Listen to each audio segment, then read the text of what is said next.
We're going to be having a look at the EMS 17 from Empisal.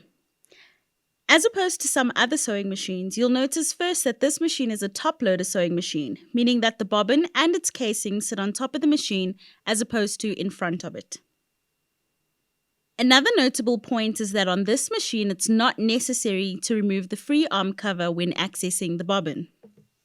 We're first going to begin with oiling the machine. This is part of general routine maintenance. To open the top loader, I simply release the lid by clicking this button to the side, and my lid will pop off.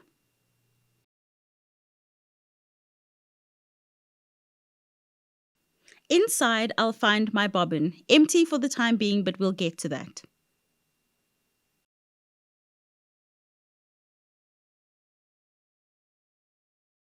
What you want to do when oiling your machine is to add a drop in the center.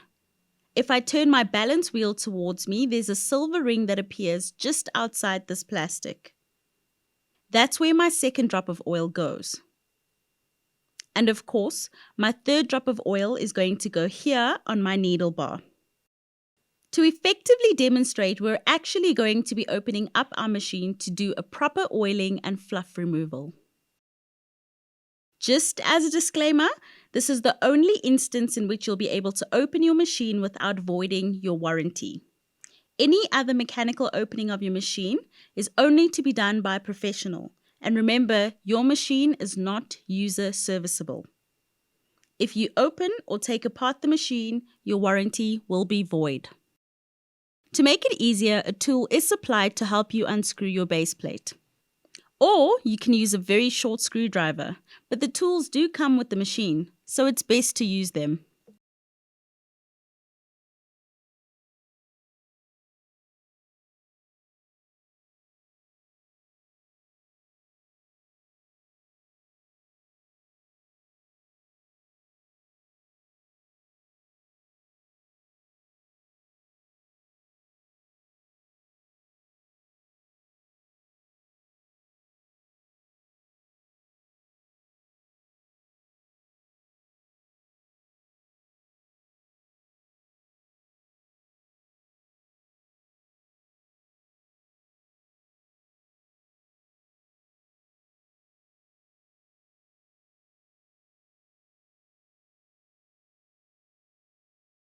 To make things easier for yourself, remove the foot as well as the needle if you feel like they're going to be in your way.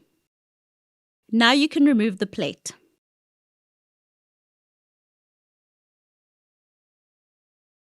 On the inside, I'm going to find my hook race ring, and here's the silver edge that I would have oiled if I hadn't removed the cover. To remove it, simply lift it out. Inside here is where you'd find a lot of fluff has accumulated, especially if I've been using my machine for quite some time. I might also have some debris, so I'd use something like a cotton bud or cotton wool to clean it out. If I'm oiling my machine, the drop of oil goes in the center, as well as on the silver ring on the outside. To replace the hook race ring, make sure the silver block and the silver ring are aligned. Clip it into place.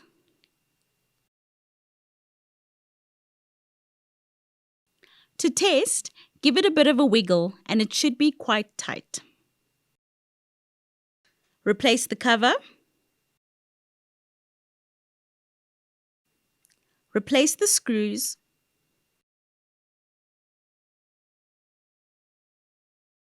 And use the tool to assist you.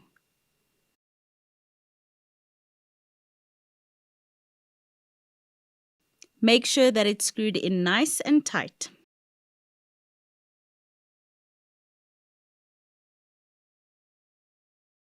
Replace the bobbin. Replace the cover and you're done. Next up, we're going to be changing our needle. For extra mobility, you'll see that I've removed my foot. What I need to do is I need to be holding onto my needle in order to replace it. Use the tool supplied with your sewing machine to unscrew your needle clamp screw. Hold the needle with one hand and turn the needle clamp screw towards you or anti-clockwise. The needle will come out very easily. To replace the needle, firstly, I need to make sure that I have the right needle.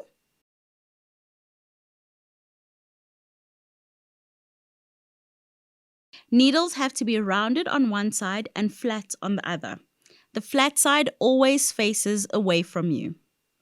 Hold the needle in place and turn the needle clamp screw away from you or clockwise. Tighten the clamp as tight as you possibly can. When you're done, replace your foot. And you're finished. Next up, we're going to be winding our bobbin.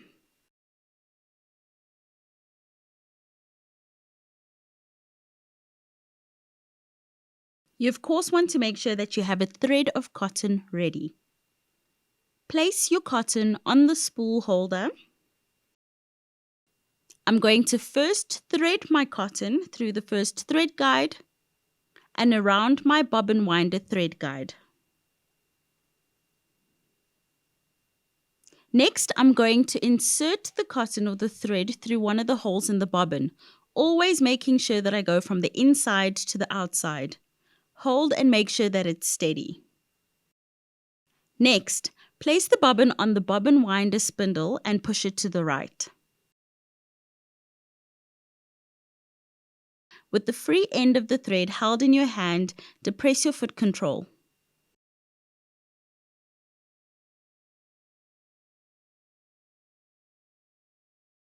Stop after the machine has made a few turns and cut the thread close to the hole in the bobbin. Once again, depress your foot control and continue winding. When I'm satisfied or when my bobbin is fully wound, I can stop winding. Return the bobbin winder to its original position by moving the spindle to the left and cutting the thread. Replace the bobbin in the bobbin case.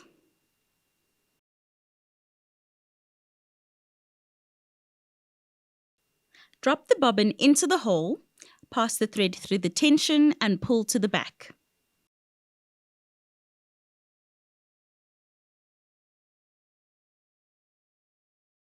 To make it look neater, I can always pass my cotton over my thread cutter.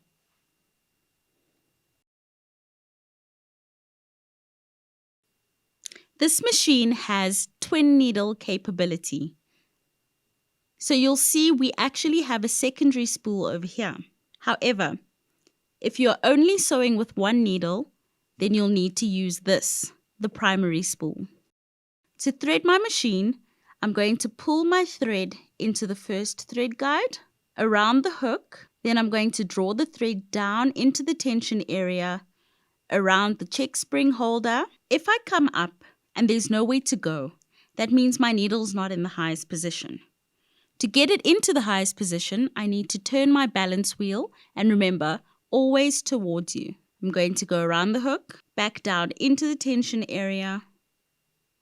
I'm going to draw the thread down into the slip of the needle thread guide. Bring down the threader, loop the thread across and under, and when you let go, your thread will go through the eye of the needle.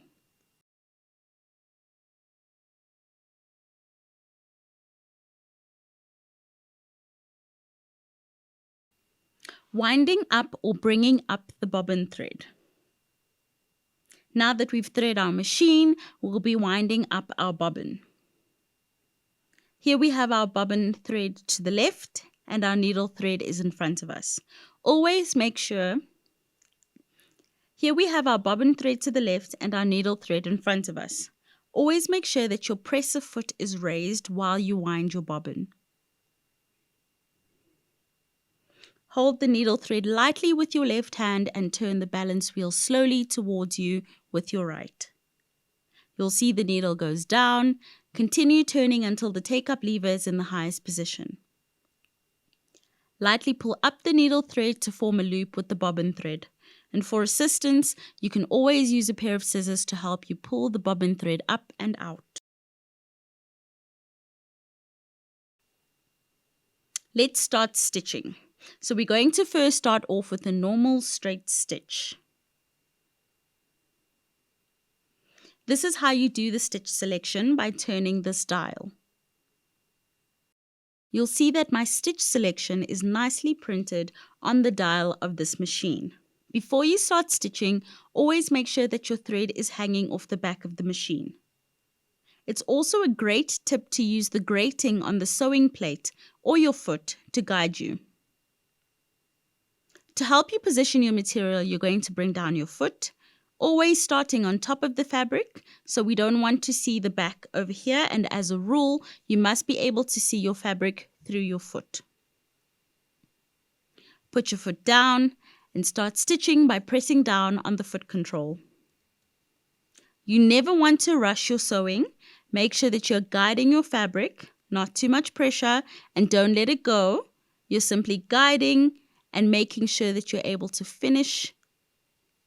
You're simply guiding your fabric through. Before we're done, I quickly want to show you how to do a reverse or a reinforcement stitch.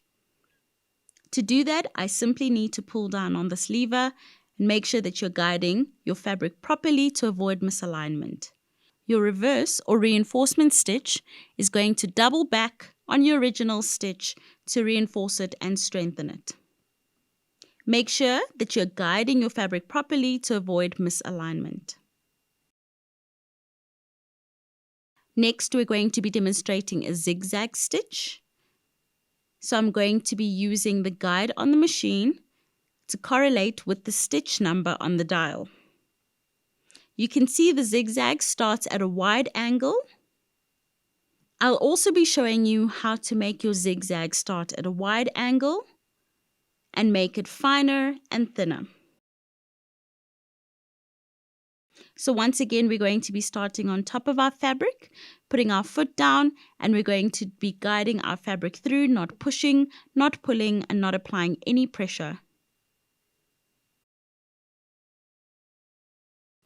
Pull the fabric back off to the side and through your thread cutter.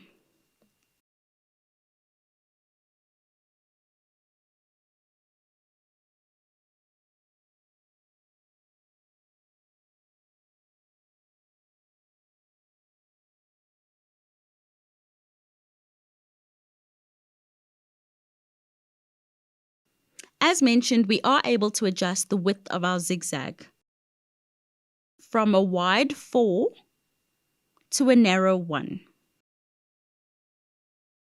So what I'm going to do now is I'm going to set it at a wide 4. I'm going to sew. I'm going to come down to a 3. I'm going to sew. 2, sew. 1, sew. Always make sure that when I'm done, my needle is in the highest position. Lift my foot off to the side, and I'm going to use my thread cutter to cut. And there is my tapering zigzag.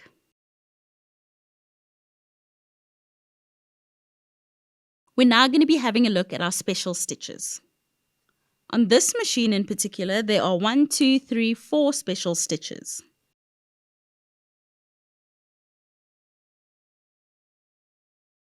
It's very simple.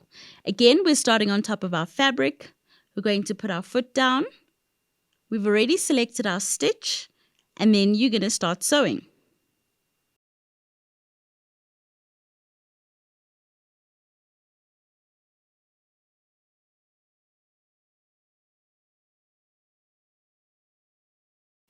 When we're done, needle up, fabric out. I can use my thread cutter to finish. And here we have our finished special stitch. To show you another stitch, I'm going to adjust it.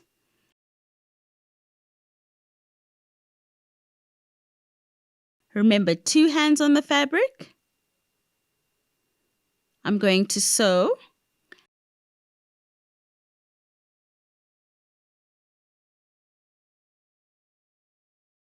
And when I'm done, again, needle up, fabric out. I'm going to use my thread cutter, and there's my special stitch. Happy sewing!